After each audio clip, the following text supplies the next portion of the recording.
Hi guys, I'm Asif Ali and you're watching CGHOW video. Today I create this rays using ribbon and a very simple material and I'll create it from scratch. So if you haven't subscribed my YouTube channel yet, please subscribe it. If you like this video, like, share and comment and let's start this tutorial.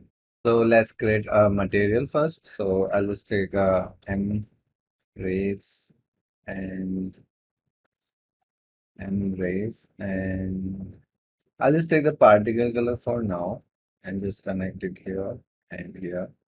Make this translucent, unlit, and two-sided. Just this for now. Okay, let it save. So now I'll take the Niagara in effects. And you can do directly with the ribbon renderer, but first I'll take the particle to show you what I'm doing. So this is like source.